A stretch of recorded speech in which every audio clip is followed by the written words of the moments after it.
Fala galerinha do sexto ano, tudo tranquilo? Espero que sim. Hoje nós vamos fazer uma revisão para a prova de mais tarde.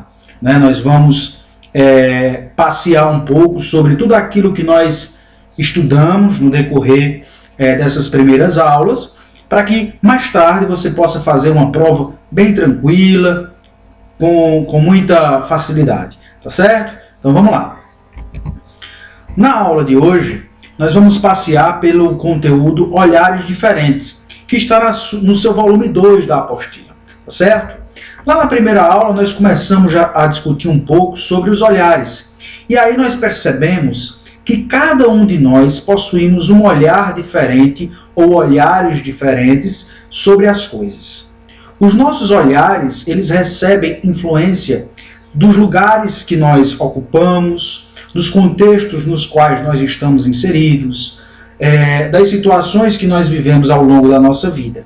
E por isso, muitas vezes, nós interpretamos os olhares como janelas, que se abrem revelando o mundo exterior e também o mundo interior. Então, metaforicamente, nós podemos comparar os nossos olhares às janelas, que tanto podem nos colocar diante de situações exteriores, como situações que podem ser analisadas por uma perspectiva interior. E aí, nós percebemos, no decorrer desse conteúdo, que os nossos olhares, eles também são capazes de estabelecer relações. Relações com aquilo que eu vivo, com aquilo que eu já vivi, com aquilo que possivelmente eu irei viver.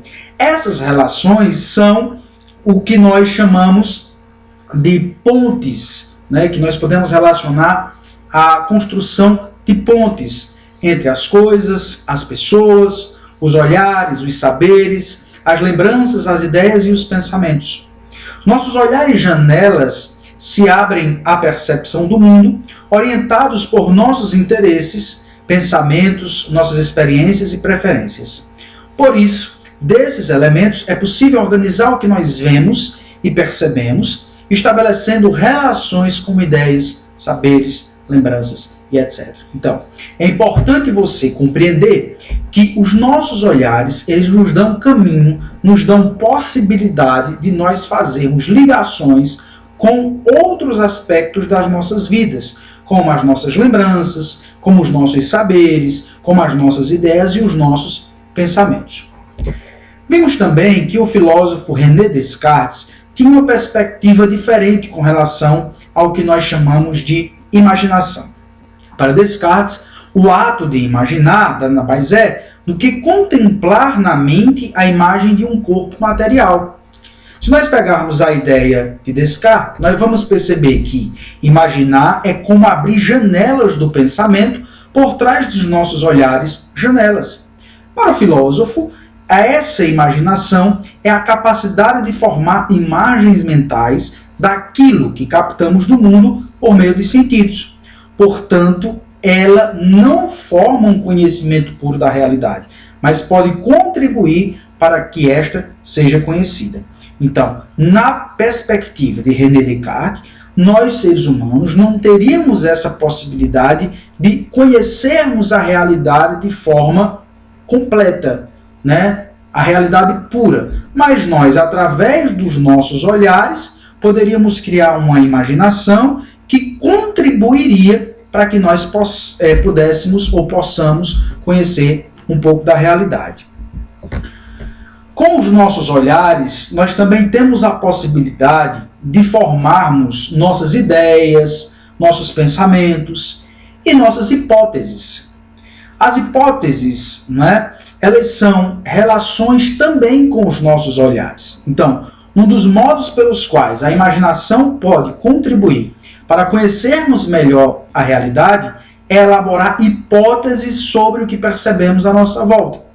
E aí, no nosso slide, nós temos um exemplo disso. Se você observar, nós temos aqui uma situação problema, a nossa setinha está aqui na situação problema. Diante dessa situação problema, nós vamos criar hipóteses relacionadas a esse problema.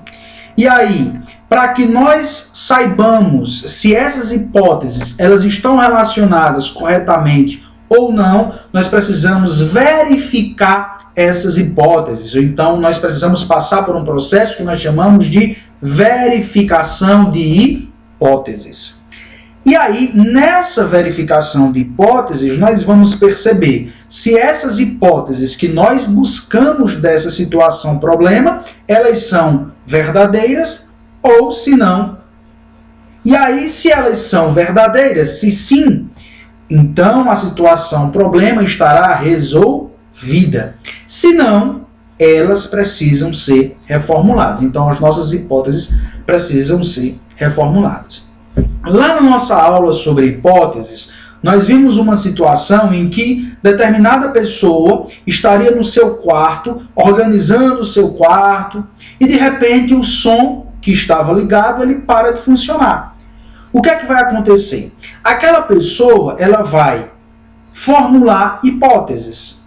Ela tem a hipótese de ter faltado energia, portanto o som desligou. Ela tem a hipótese do som estar com algum problema, por isso ele desligou. Ou ela tem a hipótese do som ter passado por alguma situação que fez com que ele tivesse desligado. Então, nessa situação problema do som desligando, aquela pessoa ela teve 3 possibilidades. E aí, para saber se as possibilidades que ela colocou estariam corretas, o que foi que ela precisou fazer? Verificar as suas hipóteses para saber se alguma delas estaria correta, ok? Nós também vimos que há uma grande relação entre os nossos olhares, a nossa imaginação e os nossos sonhos. E aí nós percebemos que nos sonhos, o possível e o impossível, o real e a imaginação, o que existe e o que não existe se encontram. E aí vimos que, ao adormecermos, todas as pessoas, nós, sonhamos. E mesmo as que não se lembram dos sonhos, tiveram. Então, acordadas, as pessoas também podem sonhar, ou seja, imaginar, fantasiar, desejar. E aí, se a gente pensar o seguinte, qual é a diferença desse sonho que nós temos quando estamos dormindo e o sonho que nós temos quando estamos acordados? E aí vai haver uma relação entre o desejo, a ação e a realização.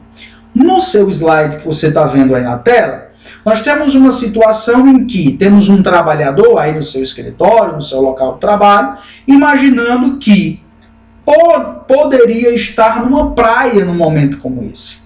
E aí ele tem um desejo, esse desejo passa por uma ação e chega a ser uma realização. E alguém diz assim, eu realizei o meu sonho. Só que a realização desse sonho, ela não é tão simples assim. Necessita passar por uma série de processos. Por exemplo, o planejamento, a escolha, a decisão e a oportunidade. Então, não adianta só desejar. Não adianta só a ação nem a realização. Precisamos de planejamento, precisamos de escolha, precisamos de decisão e precisamos ter uma oportunidade para realizar aquilo. E aí, vamos pensar. Desse planejamento, dessa escolha, dessa decisão e dessa oportunidade, surgem algumas perguntas, alguns questionamentos que são importantes. Por exemplo, planejar o quê? Escolher o quê? Decidir o quê? Ter a oportunidade de quê? Planejar por quê? Escolher o quê? Decidir por quê? E ter a oportunidade por quê? E aí nós temos uma série de perguntas, como quando, onde, com quem, é possível, é provável? Então, os nossos sonhos, eles estão relacionados àquilo que nós também planejamos, aquilo que escolhemos, aquilo que nós desejamos. Para também fazer um link, fazer uma relação com esse conteúdo, nós vimos que existe um mecanismo humano que existe desde que a humanidade, desde que o homem começou a evoluir lá na pré-história, um fenômeno chamado de arte. A arte é uma maneira de o artista expressar percepções, pensamentos, sentimentos, sonhos e imaginação, despertando novas percepções, pensamentos, sentimentos, sonhos e imaginação no espectador. Então, pensemos o seguinte, nós temos um artista, nós temos a obra de arte e nós temos o espectador. Existe uma relação entre esses três sujeitos, o artista, a obra de arte e o espectador. Essa relação, ela está relacionada, por exemplo, o artista vai ter percepção, ele vai ter pensamento, ele vai ter sentimento, sonhos e imaginação sobre a sua obra de arte.